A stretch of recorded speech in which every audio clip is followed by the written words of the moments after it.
বহুদিন পর সৌম্য সরকারের ব্যাটে 4 ছক্কার বৃষ্টি।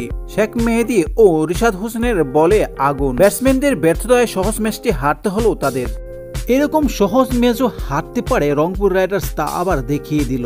105 রান পর্যন্ত এক উইকেটে রেকর্ড রান রেট ছিল 6.3। সেখান থেকে ব্যাটসম্যানরা বল খেতে খেতে শেষ পর্যন্ত রেকর্ড রান রেট 12-14 পর্যন্ত নিয়ে গেছে। গ্লোবাল টি20তে পঞ্চম ম্যাচে মুখোমুখি ভিক্টোরিয়ার সাথে রংপুর রাইডার্স। ভিক্টোরিয়ান্স প্রথমে ব্যাটিং করে 151 রান করে 6 উইকেটের বিনিময়ে, যেখানে ব্ল্যাক ম্যাকডোনাল্ড করেন 29 বলে 40, জুই ক্ল্যাক 32, সঞ্জয় 31, স্কট এডওয়ার্ডস 17 বলে 30। শেষ পর্যন্ত ভিক্টোরিয়ার রান গিয়ে দাঁড়ায় 151 6 উইকেটের বিনিময়ে। রংপুর রাইডার্স 152 রানের লক্ষ্যে খেলতে নেমে দুর্দান্ত শুরু করে সৌম্য সরকার এবং টেলর। 4 ছক্কা বৃষ্টি জোর ছিল তখন।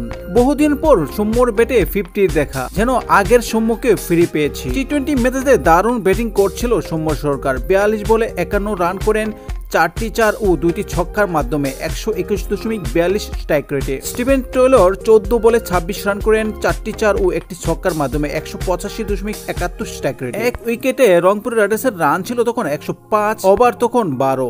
152 রান দরকার, রেকর্ড রান রেট 6.3। সৌম্য সরকার আউট হওয়ার পর যেন সবকিছু এলোমেলো হয়ে গেল। আজকের এই ম্যাচটি হারার জন্য সম্পূর্ণরূপে captain wicket keeper Nurul Hasan সোহানকেই দায়ী করা যায়। 10 বলে মাত্র 4 রান করেন, আর সে চাপ সামলাতেই শেষ পর্যন্ত সৌম্য সরকার স্ট্রাইক রেট বাড়ানোর জন্য আউট হতে হয়। তারপর এক এক ব্যাটসম্যান, কেউ বোল্ট, কেউ এলবিডব্লিউ, কেউ হয়তোবা বলই দেখছেন না ব্যাটিং করার জন্য। আফিফ হোসেন তো 15 বলে 10 রান করে আউট হন। শেষ পর্যন্ত রংপুর রাইডার্সের স্কোর গিয়ে দাঁড়ায় 141 7 উইকেটের বিনিময়ে। ম্যাচটি হেরে যায় 10 রানে ভিক্টোরিয়ার কাছে। রিশাদ হোসেন অবশ্য 11 বলে 11 রান করে অপরাজিত ছিলেন।